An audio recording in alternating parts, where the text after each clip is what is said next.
All roads lead to gold, I Well, think. who's been importing it all? Who's been standing for delivery at these levels? That's the question that the media has missed completely. They can talk all they want about, yeah, look, gold's gone up, silver's gone up, or they'll paint it negatively. Yeah, it's topped, it's overbought. They missed it completely. Completely. And what they missed is not it, but who is standing for delivery for 15 straight months to the tunes of hundreds of billions of dollars? Who is bringing in between 40 and 70 million ounces of silver every month? No one's asked that question, and it's never happened before. Less than 1% of contracts on the COMEX have stood for delivery my entire career, 35 years. Never. And all of a sudden, you're seeing massive deliveries every month, even those that are not a delivery month. You look at December, which was a delivery. They raised margins twice to knock off the speculators, right? Drop the price down into the new year. Is the silver market about to experience something we've never seen before? While headlines focus on volatility, overbought conditions, and price pullbacks, Andy Schectman says the real story isn't price, it's physical delivery. For 15 straight months, tens of millions of ounces of silver have been standing for delivery on COMEX, something he says has never happened in his 35-year career. So the question isn't, why did silver drop? The question is, who is taking it all? Let's break it down. So how do you explain that? What's going on? We had record year last year. We did a third of the business we did all of last year in the month of January.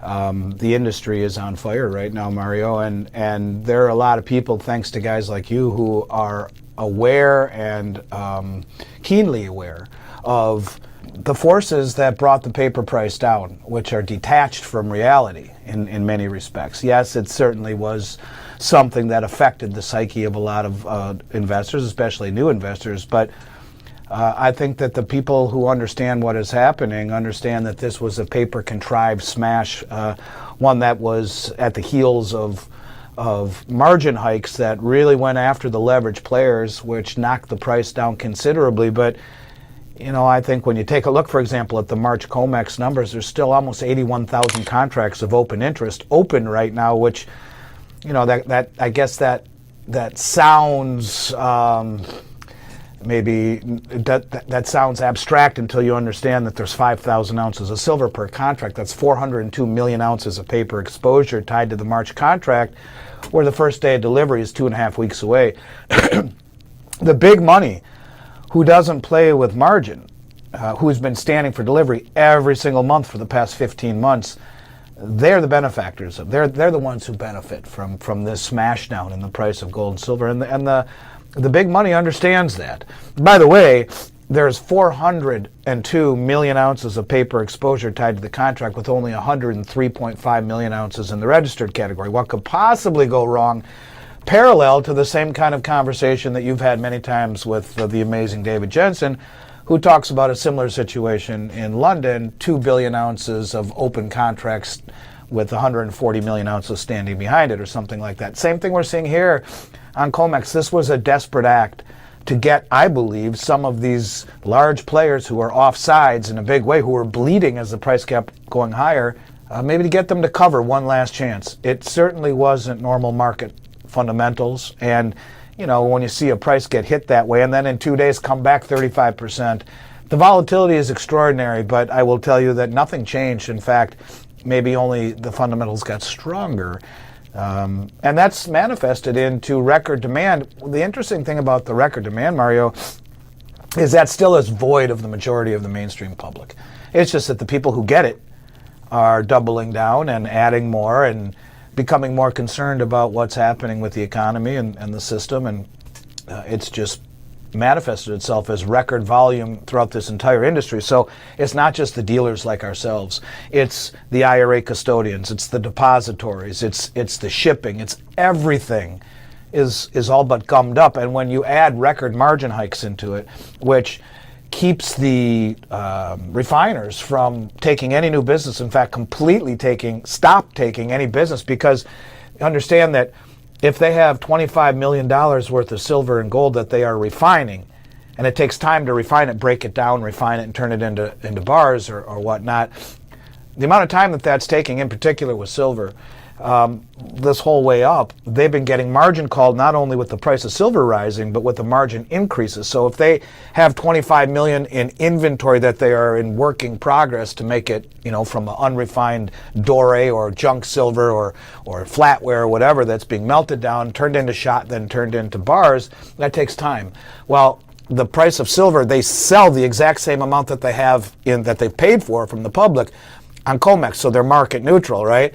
Well, the prices had been going up so fast they were getting margin called, and then they raised the margin requirement so high that they're getting margin called, which is put them out of business type of environment. So they stop taking any new business, and they are a huge source of revenue to the industry and liquidity. The liquidity's dried up in many respects, and it's just created a gummed up system where things are taking far longer than all of us are used to experiencing. Or if you take a look at the ETF, SLV, when the price fell, right at the time the price fell, and amazingly so, there was a jump in SLV's shares by 37 million shares. And so at 0.905 ounces per share, that's 33 million ounces of silver added in one day. Now, they added that at the very bottom. So in other words, the authorized participants create those shares like JP Morgan and Goldman Sachs, and they do so by delivering physical metal first. So think about what that means. Silver gets destroyed, and immediately after the smash, not only does JP Morgan cover 700 plus contracts, but tens of millions of ounces show up inside the ETF. And that tells you that, this was a forced liquidation and a margin event. And at the same time, they use that event to source physical cheap and inexpensively and park it inside the exchanges where they control it, inside the ETFs. And in my mind, this is forcing from weak hands to strong hands silver, from forced sellers to institutional vaults. And, I don't know. I think that when you line up the delivery pressure, the tightness in the registered inventories, the big stops that we've been seeing that are breaking, the circuit breakers. This isn't normal flow. This is inventory reshuffling under stress. And I think the most important thing to take away from that is that in periods of chaos and violence, markets do not reveal the truth. They only reveal the truth after. And price is the weapon or the misdirection, the tool of misdirection, and inventory is the confession. So yeah, they can use the price to freak everyone out, but the inventory on both LBMA and on COMEX are speaking a far more accurate truth. And that is that this is something that is going to get a lot more volatile, probably a lot uglier before it gets better. According to Schectman, less than 1% of futures contracts historically resulted in physical delivery. Most traders simply settled in cash. But now, we're seeing 40 to 70 million ounces of silver per month being removed from exchange inventories, even during non-delivery months. In December alone, after margin hikes were used to shake out leveraged speculators and push prices lower, the result wasn't weakness. It was the largest silver delivery month in COMEX history, 63 million ounces. That's not normal volatility. That's structural stress. Schectman points to a major imbalance. Roughly 42 million ounces of paper silver exposure, backed by only about 103 million ounces in registered inventory. That's a thin margin if physical demand continues rising. Meanwhile, refiners are being squeezed. Rising prices plus higher margin requirements mean refiners hedging production are getting margin called, forcing many to stop taking new business.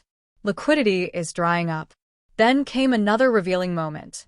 When silver prices were smashed lower, the iShares Silver Trust, SLV, saw 37 million shares created in a single day, representing roughly 33 million ounces of silver added at the bottom. Authorized participants like JP Morgan Chase and Goldman Sachs must deliver physical metal to create those shares. So what does that mean? Weak hands were forced to sell. Institutions quietly accumulated physical silver at discount prices. Schectman calls this a transfer from weak hands to strong hands. He argues that price is often the misdirection. Inventory is the confession. And beyond market mechanics, silver is now designated a critical mineral, essential for solar panels, electronics, and advanced manufacturing. Governments are discussing stockpiles and domestic production incentives. At the same time, Schectman connects gold to broader macro policy. He references commentary from Van Eck, suggesting that if the US dollar were ever to lose reserve status, gold prices could rise dramatically. He also discusses theories tied to stablecoins, treasury demand, and currency devaluation, arguing that structurally higher gold prices could weaken the dollar and reshape global trade dynamics. But his core message remains simple. The media focuses on price swings. The real story is who is taking delivery month after month after month. And according to him, this level of consistent physical demand has never been seen before. Dollars, I've calculated the Treasury would get a 1.2 trillion windfall from doing that. Well, I mean, did you see the article from Van Eck Funds? Van Eck Funds says if the dollar loses its reserve status, it could go as high as $182,000 an ounce, from $39,000 to $182, something like that. You use Judy Shelton's theory, where like for example, Tether, who is the primary, and you look at the CEO of USA Tether, it's Bo Hines. He was Trump's crypto czar through August. He's benefiting from the laws he implemented. You look at Stephen Miran, who filled the vacated spot at the Fed. He's the architect of the Mar-a-Lago Accord to devalue the dollar to bring back manufacturing. How do you devalue the dollar? You let gold go higher. How do you let gold go higher without outright revaluing it by the Treasury, which they could? Well, what if you have an entity like USA Tether who is continually taking the interest, which according to, what is the name of the act? The Clarity Act, I believe it's called. You can't transfer the interest between the holders of the stablecoins. So the issuer keeps it, buying gold, 30 tons a month.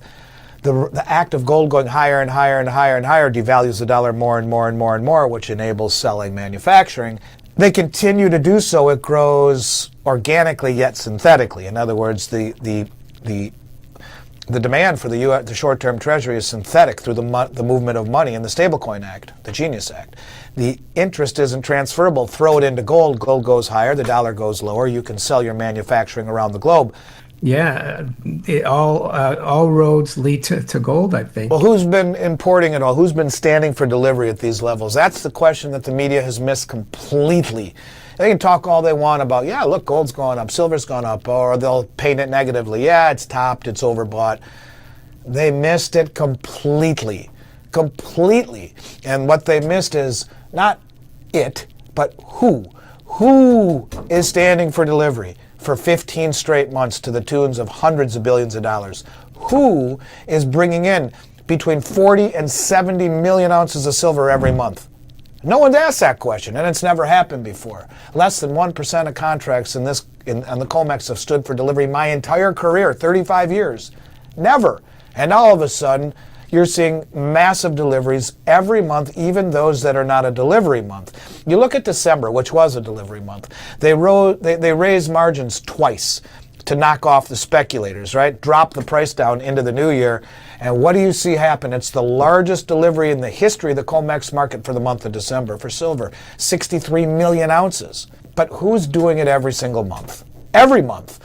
And then it just so happens that silver is now a critical mineral. Oh, well, that's a cool coincidence. And it just so happens that they are now stockpiling it for a national stockpile. That's a cool coincidence. And it just so happens that they're now going to put government-sponsored price floors under the price of these critical minerals to incentivize domestic mining. That's a pretty cool coincidence, too. So, here's the takeaway. Volatility doesn't necessarily mean weakness. Price smashes don't automatically signal falling demand. If physical silver continues leaving exchange vaults at record levels, while inventories remain tight, we may be witnessing a structural shift, not just another cycle. As Andy Schectman puts it, price is the weapon. Inventory is the truth. If you found this breakdown valuable, make sure to like, subscribe, and stay tuned for more deep dives into gold, silver, and the forces reshaping the global financial system.